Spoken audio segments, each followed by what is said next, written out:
మా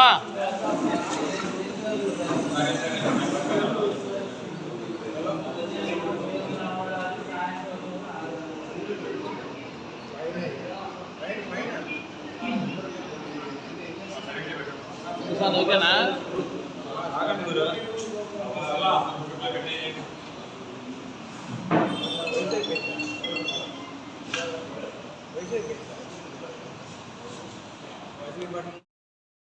ముందుగా మా కోరికను మన్నించి మాకు సహకరించిన మీడియా మిత్రులందరికీ కూడా మా రాష్ట్ర కమిటీ నా పేరు Vijaya Sriram, JAC joint action committee అధ్యక్షుడిగా చెప్పుకున్నాను. ఆంధ్రప్రదేశ్ ముఖ్యమంత్రి వ్యవస్థాపకులైన నారా చంద్రబాబు నాయుడు గారికి మా జాయింట్ యాక్షన్ కమిటీ తరఫున ధన్యవాదాలు తెలియజేసుకున్నాం.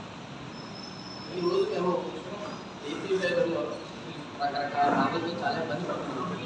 ఈ మీడియా సమీక్ష ద్వారా మా బాధల్ని చంద్రబాబు నాయుడు గారి దృష్టిలో పెట్టాలనే ఒక దృఢ సంకల్పంతో ఈరోజు ఈ మీడియా ప్రెస్ కట్టడం జరిగింది. ముఖ్యంగా అయ్యా చంద్రబాబు నాయుడు గారు భారతదేశంలో ఎక్కడా లేనటువంటి ఒక వినూత్నమైన టెక్నాలజీని తీసుకొచ్చి ప్రతి పేదవాడికి నెట్, కేబుల్ టీవీ, తెలుగులో అతి తక్కువ ధరకే అందించాలనే మీ సంకల్పానికి ప్రతి ఆపరేటర్ తరఫున మీకు ధన్యవాదాలు తెలియజేసుకుంటున్నాను. మీరు తలపెట్టిన ఈ ఏపీఎస్ఎఫ్ఎల్ అనే సంస్థ చాలా వినూత్నమైనదిగా పాల్గొంటుంది. ప్రతి ఆపరేటర్ కూడా మీరు ఇచ్చిన పిలుపుని ఒక భరోసాగా తీసుకుని అతి తక్కువ కాలంలోనే 12 లక్షల వరకు కనెక్టివిటీ వేసిన ఘనత ప్రతి ఆపరేటర్ కూడా దాన్ని చాలా గర్వంగా చెప్పుకుని స్టేజ్కి మనం తీసుకెళ్ళారు.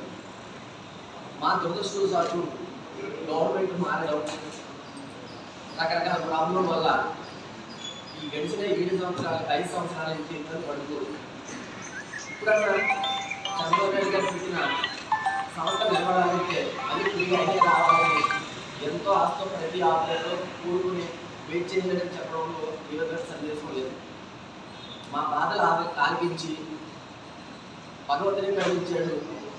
మీ కుటుంబ ప్రభుత్వం వచ్చింది. ఆపరేటర్లో పోయిన ఆశలు మళ్ళీ స్వీకరించడం మొదలయ్యాయి.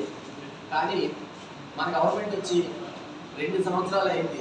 ఏపీ మీద ఏ విధమైన పురోభివృద్ధి జరగకపోగా నానాటికి సమస్యలు, రకరకాల ప్రాబ్లమ్స్ వచ్చి నెట్వర్క్ స్టెబిలిటీ లేకపోవడం ఒకటి ఏపీ వ్యవస్థ మీద ప్రధానంగా ఆపరేటర్లు ఇబ్బంది పడుతున్న ఇష్యూ ఏంటంటే 59 రూపాయలు అనే దాన్ని చాలా భారంగా మోస్తున్నారు. మీరు వస్తారు, దానికి ఏమన్నా మాకు సరైన భరోసా ఇస్తారని నాలో వెయిట్ చేయడం జరిగింది.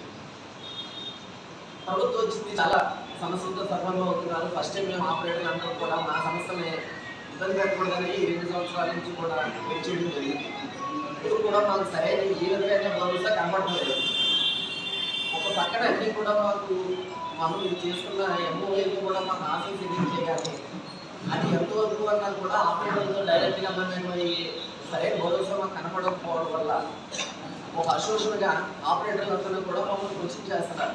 ఏంటంటే మనం ఆశించిన ఎక్కడికైనా ఏం చేయమంటారు?